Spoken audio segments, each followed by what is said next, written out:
noches, doctor. Muy buenas noches, apreciados doctores y doctoras. Vamos a iniciar la clase. Un cordial saludo con todos. Vamos a iniciar ya la última sesión correspondiente a nuestro módulo eh, en el marco de la maestría en Derecho Procesal. Eh, Algunos compañeros se irán ya sumando a la clase del día de hoy, poco a poco. Eh, la clase está siendo grabada nuevamente. Eh, Hago ese recorderis de que esta clase está incorporada en nuestro canal de YouTube. Entonces, este canal de YouTube, con el enlace correspondiente, es puesto ya en conocimiento para que todos puedan acceder a la grabación en nuestra plataforma, en el aula virtual, en el entorno virtual de aprendizaje. Vamos a iniciar la clase. Eh, En días pasados, antes de abordar los ejes del día de hoy, en días pasados se había ya planificado la generación, la presentación de las últimas actividades que tienen que registrarse en el módulo que estamos cursando, pues, ¿no? Y lógicamente en ese sentido era la presentación de estas fichas técnicas y un ligero, muy específico informe técnico. Muchos de ustedes lo han presentado. Hay algunos compañeros que todavía no han podido presentar, entonces voy a aperturar la plataforma para que lo puedan completar hasta el día domingo. Entonces, las personas que no han podido completar dicha actividad hasta el día domingo, eh, horas de la noche podrán presentar dicha actividad. La actividad, asimismo, correspondiente al fin del módulo, todavía estamos nosotros a tiempo de de que se pueda presentar. Acordémonos que esta actividad estará activa hasta el domingo 12 de la noche, 11:59. Entonces, todavía hay tiempo para completar y cumplir dicha actividad, sobre todo porque es un trabajo que nos invita a repensar muchos elementos de nuestra práctica cotidiana y volcar nuestro conocimiento técnico en un artículo científico, que muy bien nos puede servir, vean ustedes, para ahondar en un futuro mediante la generación de trabajos de titulación o otros artículos científicos con mayor. Este trabajo se tiene que desarrollar hasta el domingo 11 de mayo, 23:59. Esa es la fecha tope. Entonces todavía tienen tiempo de completar dicha actividad. Esta actividad tiene ya una calificación de los 50 puntos, pues no. Las otras actividades es 30 y 20 puntos que se tienen que cumplir.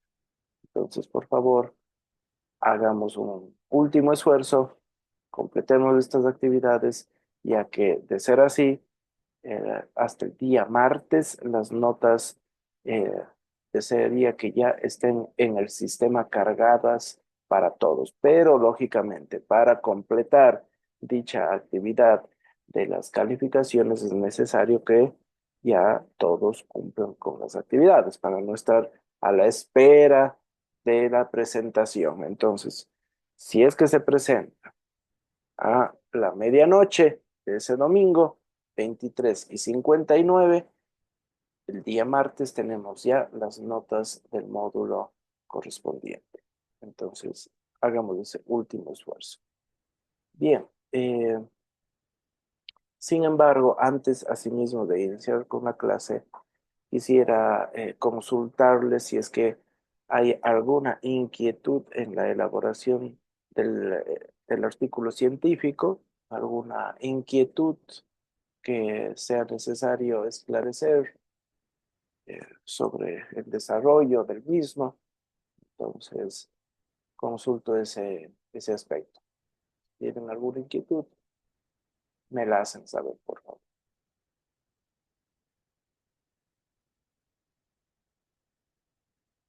Perfecto. Entonces, vamos a iniciar ya con la clase. Bien, en días pasados hemos podido analizar, hemos podido ver que este elemento dinamizador del esquema jurídico procesal administrativo parte desde una orientación sustantiva que luego necesariamente requiere ser adjetivizada mediante cuadro institucional en concreto. En la semana pasada pudimos hacer un abordaje eh, que lógicamente trataba acerca del derecho de petición más el silencio administrativo. Un silencio de petición de vieja data, internacional y también de una vieja data en el esquema jurídico constitucional ecuatoriano, porque está presente, decíamos, desde la primera constitución del Ecuador, como un derecho fundamental. Y al ser así las cosas, nosotros hemos podido darnos cuenta que en ese tránsito de transformación, de evolución, de consolidación y perfeccionamiento del derecho de petición, este ha ido incorporando este carácter fundamental que lo que requiere evidentemente es, uno, decíamos, que la administración pública conteste irrestrictamente de carácter obligatorio, en un margen temporal en concreto oportuno, pero que también las contestaciones sean motivadas.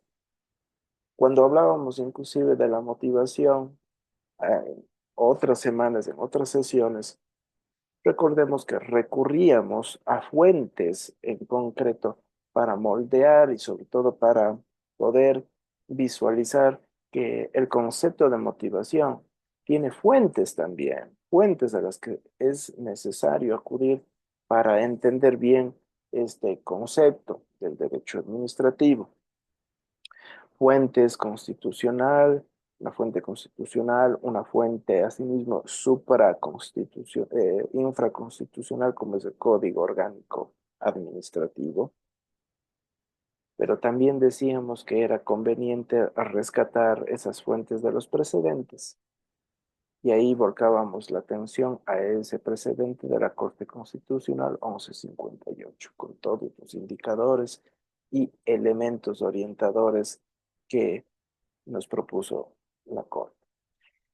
Entonces, el derecho de petición necesariamente obliga a la administración pública a que en ese ámbito tenga que desplegarse y tenga que contestar. Y precisábamos de que el silencio administrativo venía a ser una institución pura del derecho administrativo, que lo que en un primer orden trata de proteger, de promocionar es el derecho de petición. Ese es un núcleo fuerte.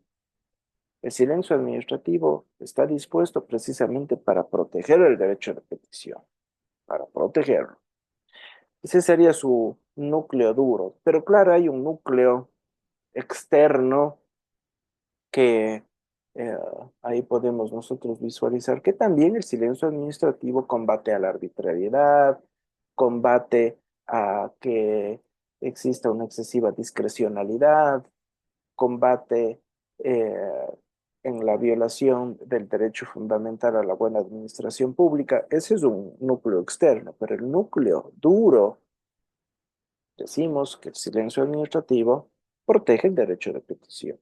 Y ciertamente cuando hacíamos el abordaje de esta estructura jurídica, nos dábamos cuenta que ciertamente nuestro sistema jurídico se había decantado por un silencio administrativo de orden positivo. Y en ese contexto teníamos que acudir al Código Orgánico Administrativo.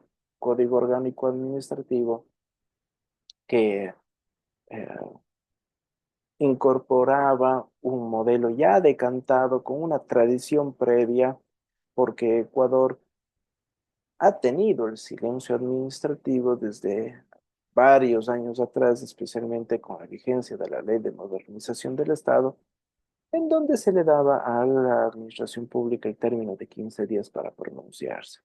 El Código Orgánico Administrativo habla en cambio de 30 días término para su pronunciamiento.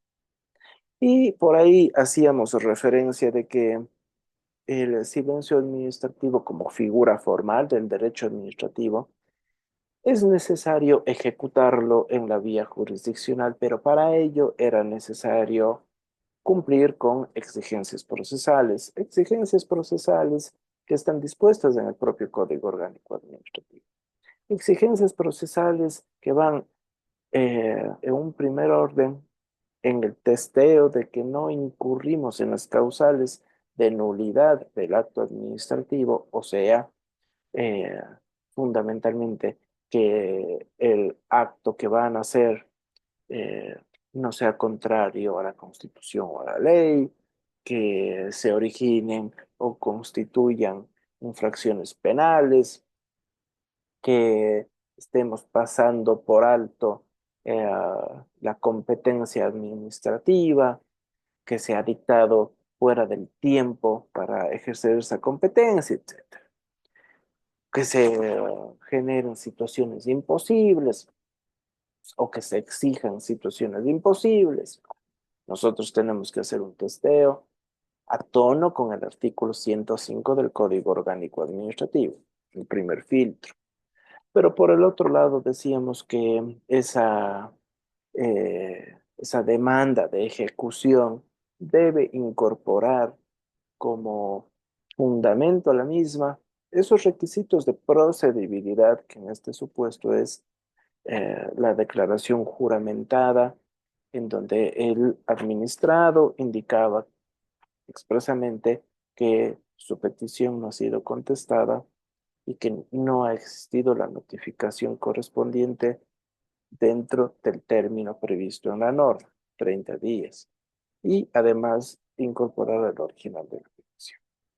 Requisitos de procedibilidad, elementos probatorios fundamentales. Pero además decíamos nosotros que el silencio administrativo como tal, a lo largo del tiempo, ha ido incorporando una serie de elementos que ha ido consolidando esta figura. Esa consolidación viene desde la base pretoriana. O sea, la propia norma, ya ustedes se han ido nutriendo de esos pronunciamientos y conceptos de la Corte Nacional y Corte Suprema de Justicia en su momento adicionalmente, para que podamos hablar del nacimiento, decíamos, de un derecho autónomo, para que podamos hablar de que estamos ante la presencia de un acto presunto de contenido favorable que necesita ser ejecutado en la vía jurisdiccional, de que los contenciosos administrativos tienen la competencia para hacer, de que estamos nosotros ante la presencia precisamente de una suerte de, entre comillas, decíamos, de un título ejecutivo que necesita ser transformado en una obligación líquida ya en la vía jurisdiccional.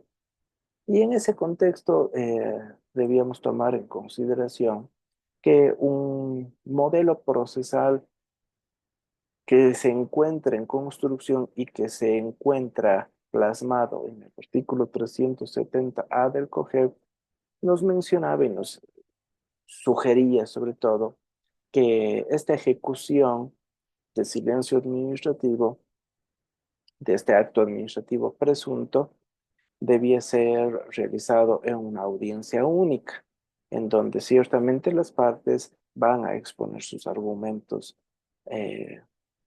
juez para que se pueda resolver.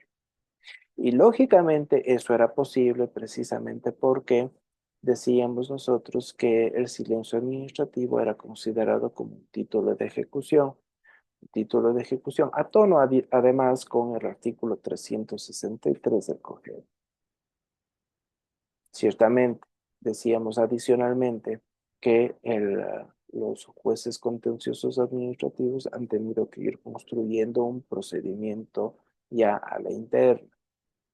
Y en ese contexto decíamos nosotros que la estructura de la audiencia estaba dividida en esas fases, en dos fases.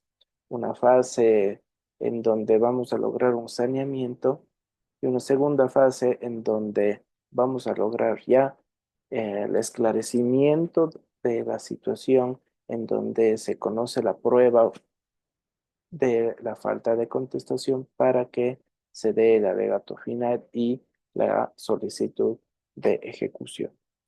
Era necesario esta, esta situación, decíamos nosotros, precisamente porque es conveniente darle la oportunidad a la administración pública para que pueda ser escuchada, pues, ¿no?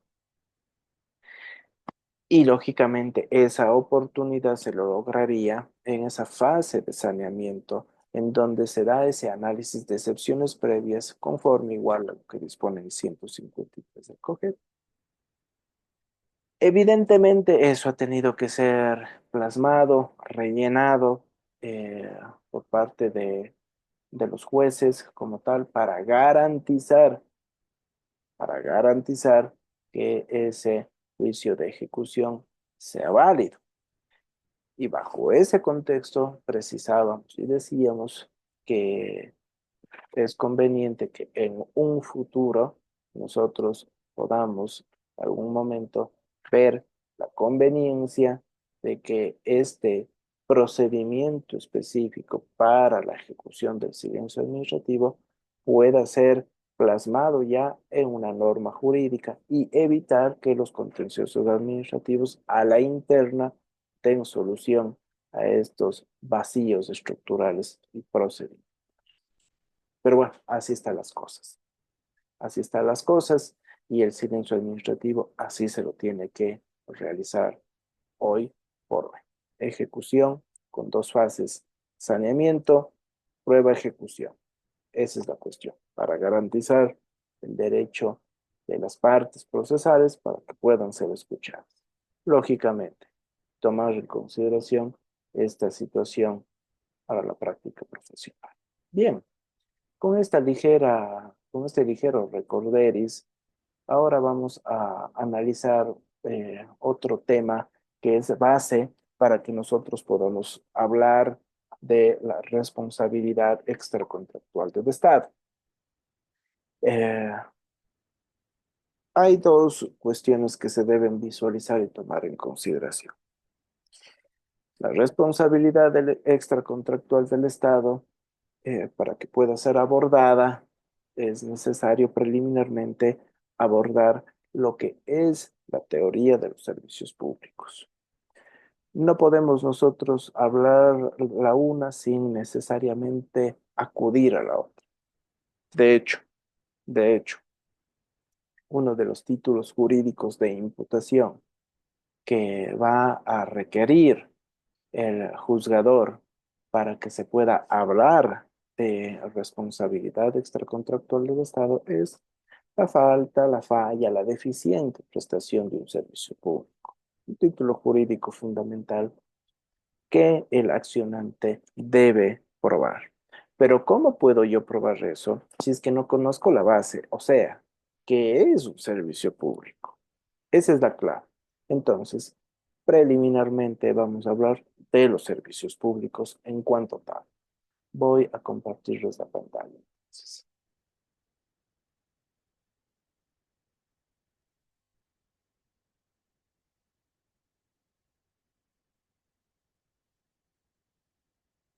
por favor, si es que me confirman si estamos con la pantalla compartida. Sí, doctor. Sí, sí se Perfecto. puede observar. Muy bien. Doctor. Muy bien. Ciertamente, el derecho administrativo, como ustedes pueden visualizar, es una rama jurídica eminentemente técnica que tiene muchos aspectos y ejes temáticos que exigen que el ejercicio profesional en esta materia sea muy técnico, pues, ¿no? Muy técnico. Y precisamente uno de esos ejes, una de las instituciones centrales de nuestra materia, se refiere a la teoría de los servicios públicos. Una institución central de nuestra materia, de nuestra asignatura. Parte desde una base constitucional, lógicamente. Estructuralmente, estos están contemplados en la Constitución.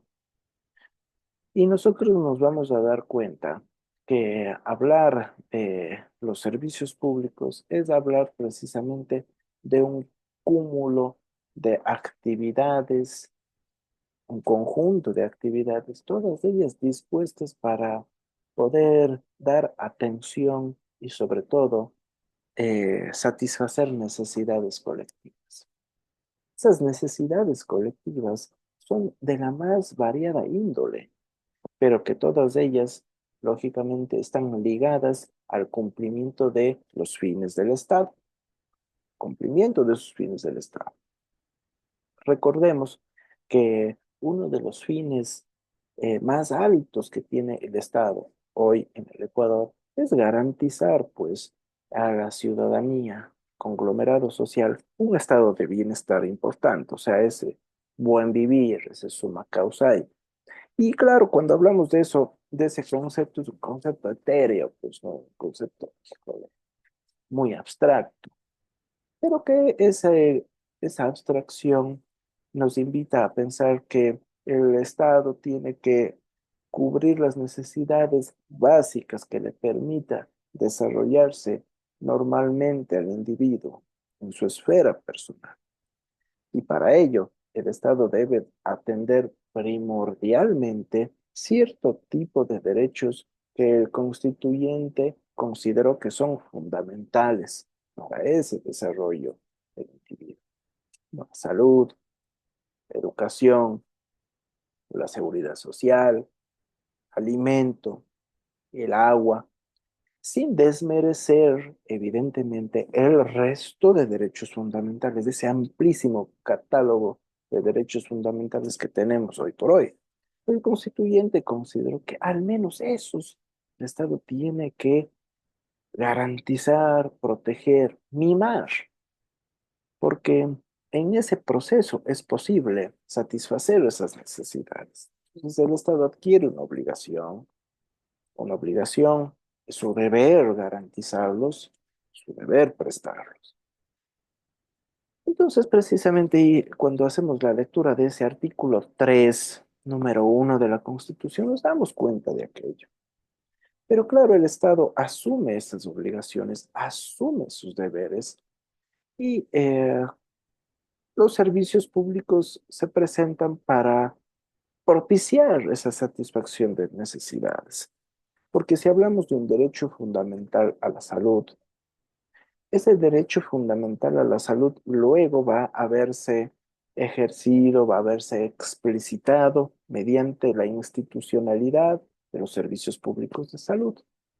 O sea, los derechos fundamentales van a ser explicitados mediante los servicios públicos correspondientes. Si hablamos de un derecho fundamental a la educación, necesariamente vamos a tener servicios públicos de educación en los diversos niveles educativos. Pero es que el Estado en ese contexto, eh, vamos a visualizar, puede prestar directamente esas actividades, pero también puede apoyarse en la actividad de terceros, ¿no? O sea, terceros pueden ser parte de esa actividad prestacional a nombre del Estado. Entonces ahí viene una clínica privada o una universidad privada. Prestan un servicio público, evidentemente, a nombre del Estado lo hacen, ciertamente. Pero tomar en consideración que si es que eso es así, el Estado debe regular y controlar. Partiendo de este contexto y de lo dicho por Roberto Dromi, en donde claramente está representando esta situación, debemos nosotros acotar que esta teoría tiene una base francesa. Y recordemos que la base francesa es la que nos ha guiado en todo este proceso administrativo. Nuestro sistema procesal administrativo, nuestro sistema administrativo como tal, tiene un origen francés. Y lo propio sucede con los servicios públicos. El más claro representante de esta teoría es Leon Dewitt. Y para que vean ustedes la importancia que Leon Dewitt eh, pensaba, consideraba que poseía los servicios públicos, él consideraba que eran estos los que definían al Estado. O sea, hablamos de servicios públicos y hablamos del Estado. Estado es y se nutre de servicios públicos. Esa es la conclusión. Por lo tanto, el derecho público administrativo está reflejado en la prestación de los servicios públicos. Ese es del derecho administrativo para el hombre. Es extremo, ¿no? Es muy extremo.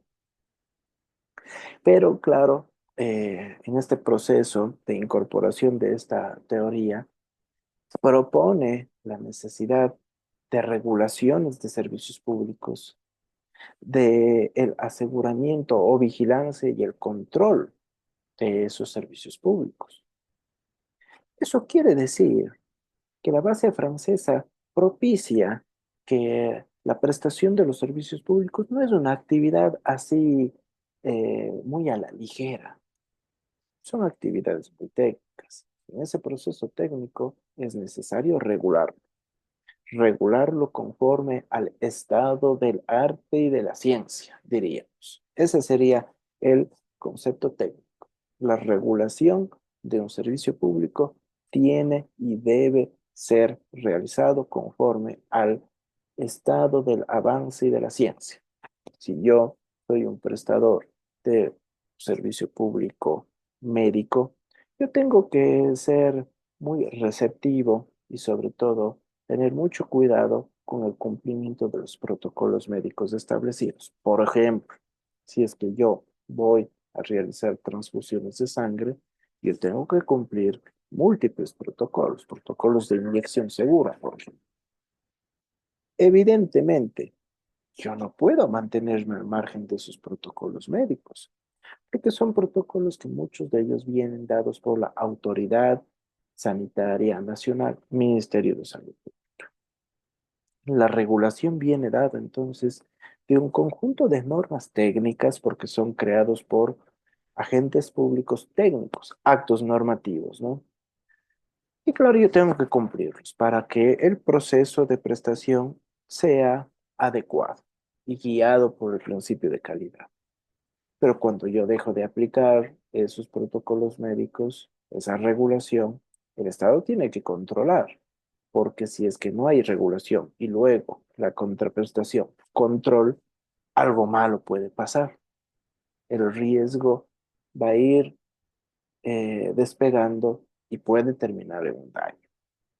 Bajo ese contexto, vean ustedes, la regulación, el aseguramiento, el control, esa permanente vigilancia que debe tener el Estado es fundamental cuando hablamos de los servicios públicos. Y evidentemente nosotros vamos a darnos cuenta que la lógica de los servicios públicos es una lógica hacia el eje de la solidaridad y de precautelar o procurar la dignidad del individuo. Los servicios públicos como concepto en permanente transformación tienen que ir asegurando esa dignidad. Y digo en permanente transformación, ¿por qué? Porque es un concepto que no es estático. Más bien, este concepto asegura una total y absoluta transformación sobre las necesidades sociales que deben ser luego reconocidas como un servicio público. Por ejemplo, tal vez hace unos 15 o 20 años atrás, el uso de Internet no era pues tan generalizado y tal vez sí que no era eh, reconocido como una suerte de un servicio público. Años adelante hasta nuestros días, nos damos cuenta más bien que el acceso a Internet es un verdadero servicio público, tal vez incluso ahondado por la pandemia, en donde, vean ustedes, la virtualidad exigió una mayor presencia del Internet en los hogares, para cuestiones de trabajo, para cuestiones educativas, como lo que estamos teniendo en este preciso momento. Vean ustedes. De tal manera que el acceso a Internet se ha transformado en un servicio público vital para el individuo, vital para, para una persona que no acceda a Internet. Está limitado en un ámbito laboral, en un ámbito educativo, en el grado de la información, de las noticias, etcétera. Por lo tanto, vean ustedes, la procura de esa dignidad hace necesario que el Estado sea receptivo y visualice que ese servicio público tiene que estar muy bien regulado y muy bien controlado, porque eso se traduce en la procura de la dignidad del individuo. Todo nace entonces, y tomemos en consideración de ese conjunto de necesidades de una constante transformación, el hecho social. Hechos sociales que permiten generar ese tipo de situaciones, o sea, nuevos servicios públicos o servicios públicos que se van transformando con el paso del tiempo. La telefonía móvil, igual, vean ustedes, el hecho social hace unas décadas atrás hacía que la comunicación vía teléfono, vía telefónica, sea marcada por el teléfono fijo, el que teníamos en nuestras casas, en nuestros hogares. Pero poco a poco, en la transformación de ese servicio público de telefonía se ha ido transformando hasta que prácticamente el teléfono fijo se ha dado un pie al costado, ha desaparecido y se ha reemplazado por la telefonía móvil, otro servicio público. Y claro, lógicamente, nosotros nos vamos a dar cuenta que lo que se trata de garantizar es el bienestar colectivo. Este momento, vean ustedes, ¿qué pasaría si es que de un momento a otro se caería la red móvil y no tendríamos telefonía móvil, telefonía celular? A ver el caos. El Estado entonces no puede propiciar de que esas situaciones puedan acontecer, porque son situaciones, son un conjunto de prestaciones básicas vitales, vitales, pero también guiados por la solidaridad, acordados. Y claro, lógicamente en ese contexto, para garantizar el bienestar, se habla de los mínimos vitales. Un concepto interesante, pues, ¿no? Por ejemplo, vean ustedes, mínimos vitales cuando hablamos de cierto tipo